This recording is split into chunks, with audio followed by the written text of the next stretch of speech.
अस्सलाम वालेकुम दोस्तों, ड्रामा से बड़े भैया की आने वाली साथ बहुत दिलचस्प होती जा रही है। मिशेल और वानिया ने मिलकर किया है पूरे घर का माहौल ख़राब।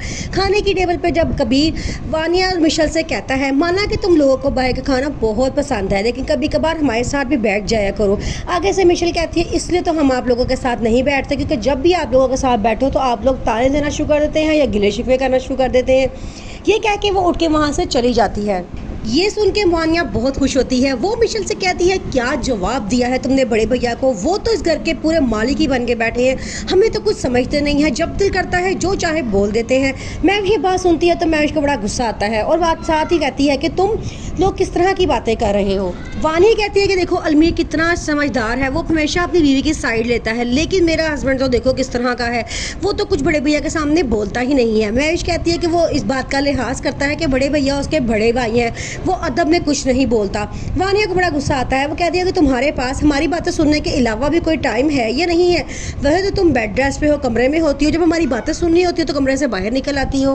फिर मिशेल जाती है जोया के पास और जाके कहती है कि तुम्हारी भाभी तो हर वक्त कमरे में ही लेटी रहती हैं, यहाँ तो लोग रेस्ट करने का बहाना ढूंढते हैं ताकि कामों से उनकी जान छूट जाए। आगे से जोया कहती है कि मेरी भाभी बिल्कुल भी ऐसी नहीं है कि वो काम छोड़ने के लिए बहाना ढूंढे, उनको तो काम से पसंद है, जबकि पूरे घर की जिम्मेदारी ही उन्होंने उठा रखी है। ये बात सुन के मिशेल को बड़ा गुस्सा आता है। वो कहती है कि तुम तो लेती ही हमेशा मैविश की साइड हो, हमारी बात क्यों सुनो। शुएब को पैसों की जरूरत होती है, इस मकसद के लिए फरिया के आगे अच्छा बनना शुरू कर देता है। वो उसे डिनर पर लेके जाता है, वहाँ फरिया बड़ा खुश होती है। वो समझती है शायद मेरा हस्बैंड बदल गया है और मुझ पर तवज्जो देना शुरू कर दी है।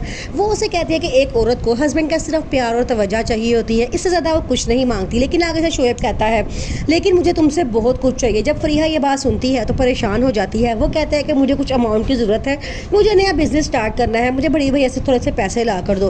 फरिया बड़ा परेशान होती है। वो कहती है तुम्हें शर्म नहीं आती, मुझे अच्छा नहीं लगता मैं बार बार अपने भाई के आगे जाके हाथ फैलाऊं। आगे से वो कहता है कि तुम्हें हाथ फैलाने की ज़रूरत नहीं है, तुम भी उस घर में बराबर के हिस्सेदार हो जितना बड़े भैया है। कबीर ने अपने मामा पापा की वफात के बाद अपने बहन भाइयों की परवरिश का जिम्मा उठाया और उनकी बहुत अच्छी जगह पे पढ़ाइयाँ करवाई और उनकी शादियाँ करवाई। उसे दिन रात मेहनत करके अपने कारोबार को इतनी बुलंदियों तक पहुँचा दिया कि सब आराम से बैठ के खा सकते थे। लेकिन जब उनके घर में दो बहुएं मिशेल और वानिया आते हैं, उन्होंने मिलकर घर का माहौल तबाह कर दिया है।